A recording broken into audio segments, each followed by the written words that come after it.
Bismillahirrahmanirrahim. Assalamualaikum warahmatullahi taala wabarakatuh. Okey, pada hari ini saya akan share tentang kajian saya iaitu penilaian kebolehgunaan modul psikopendidikan gifted bagi isu keinginsempurnaan, kebimbangan sosial dan keterujaan luar biasa dalam kalangan pelajar pintar dan berbakat. Okey, so isu sosio-emosi ni memang ketara dalam kalangan pelajar pintar berbakat dan saban hari semakin meningkat. Tapi kebanyakan masyarakat lebih suka fokus kepada pelajar-pelajar gifted ni dari sudut intelek ataupun kognitif. Tapi sebenarnya mereka ni ada kelemahan di sebalik itu, iaitu mereka mempunyai isu sosio-emosi. Dan dalam kajian need analysis yang telah pengkaji laksanakan, okey, didapati 3 isu yang utama berlaku dalam kalangan pelajar-pelajar pintar yang dikaji ialah isu yang pertama ialah isu keinginsempurnaan ataupun perfectionist, yang kedua ialah kebimbangan sosial ataupun social anxiety, dan yang ketiga ialah isu keterujaan luar biasa ataupun overexcited dalam kalangan pelajar-pelajar pintar berbakat ini. Oleh itu, satu modul telah dibangunkan yang diberi nama modul psikopendidikan gifted untuk membantu isu yang dikenal pasti ini. Okey, so kajian kami telah melaksanakan kajian kebolehgunaan yang mana bila dah ada modul, okey, bila fasa yang pertama kami buat fasa need analysis, fasa yang kedua ialah fasa reka bentuk dan pembangunan. Kami mendapatkan kesahan daripada pakar. Seramai 15 orang pakar telah mengesahkan modul ini, dan yang untuk fasa yang terakhir ialah fasa penilaian, okey, di mana kajian kebolehgunaan kami laksanakan untuk melihat adakah modul ini sesuai untuk digunakan bagi pelajar-pelajar ini. Okey, so kajian kebolehgunaan modul ini secara konsepnya dilaksanakan sebelum kajian pembangunan modul ini berakhir. Maksudnya sebagaimana yang saya laksanakan, kajian kebolehgunaan modul ni berada di fasa yang akhir, okey, fasa terakhir. Okey, so bila kita laksanakan kajian kebolehgunaan modul ini, kita dapat menilai kualiti produk ataupun program yang dilaksanakan. Macam yang saya buat, kita nak nilai kualiti produk lah. Okey, dan kita boleh tengok yang mana kelemahan ataupun kekuatan dan juga kelemahan kita boleh tengok. Kalau ada kelemahan, kita ada ruang lagi untuk menambah baik modul tersebut sebelum modul ini digunakan. Okey, ini adalah modul psikopendidikan gifted yang telah dibangunkan. Yang pertama, modul yang digunakan untuk facilitator, dan yang biru sebelah kanan adalah modul aktiviti kendiri. Maksudnya satu buku akan ada steps untuk Faci gunakan. Yang kedua ialah modul yang kedua ni, dia modul yang sama sebenarnya tapi sebagikan kepada dua-dua. Yang biru ni adalah untuk aktiviti pelajar. So untuk pelajar kita akan bagi aktiviti-aktiviti lah. Okey, so ujian ini ataupun penilaian ini penting dalam proses pembangunan modul, dan dalam kajian kebolehgunaan ni kita nak tengok kebergunaan, aspek dimensi kebergunaan, kepuasan dan juga kemudahgunaan dalam daripada persepsi pengguna. Okey. So, bagaimana dibangunkan modul ini? Modul ini dibangunkan melalui 2 teori dan juga 1 model.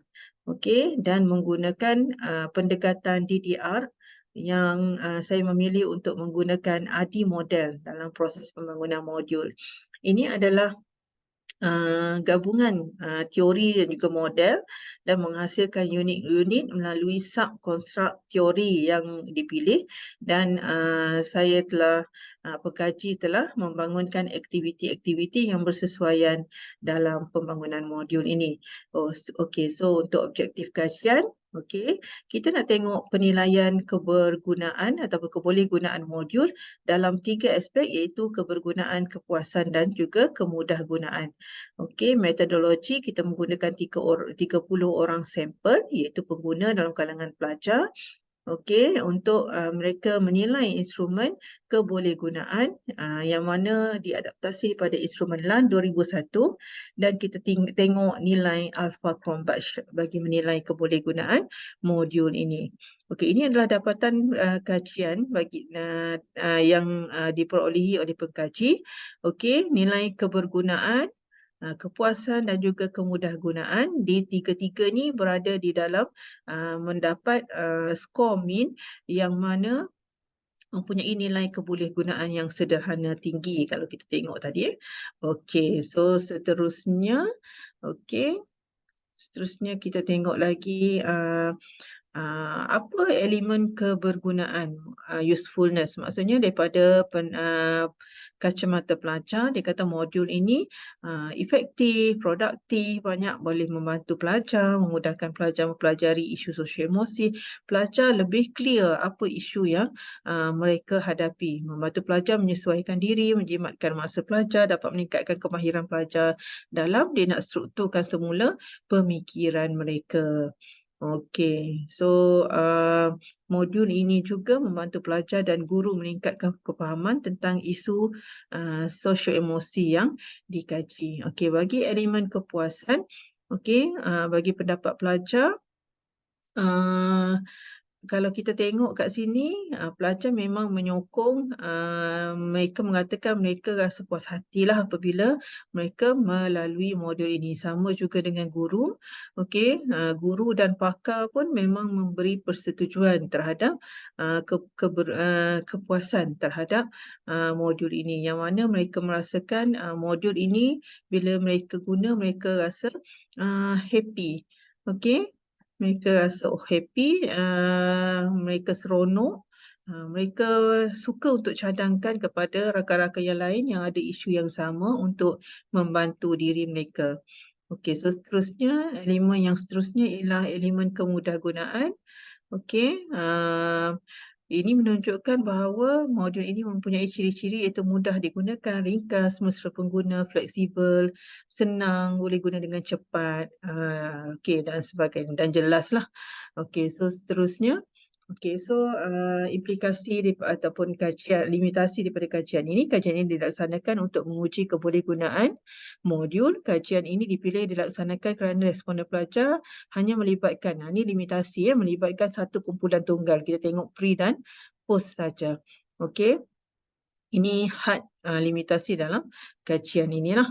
Okey, so seterusnya ini adalah, okey, sebelum kita habis, saya nak simpulkan pembentangan ini. Okey, so bila kita buat kajian kebolehgunaan modul ni, kajian ini pentinglah untuk menjadikan dalam kajian kita ni kita ada bukti yang empirical yang boleh menyokong kepada kebolehgunaan modul ini. Okey, so saya rasa itu saja kajian yang saya bentangkan untuk hari ini. Okey, terima kasih semua. Okey, saya Dr. Amna Zanaria, okey, pensyarah kanan di Permata Insan College USIM. Okey, thank you. Bye. Assalamualaikum warahmatullahi wabarakatuh.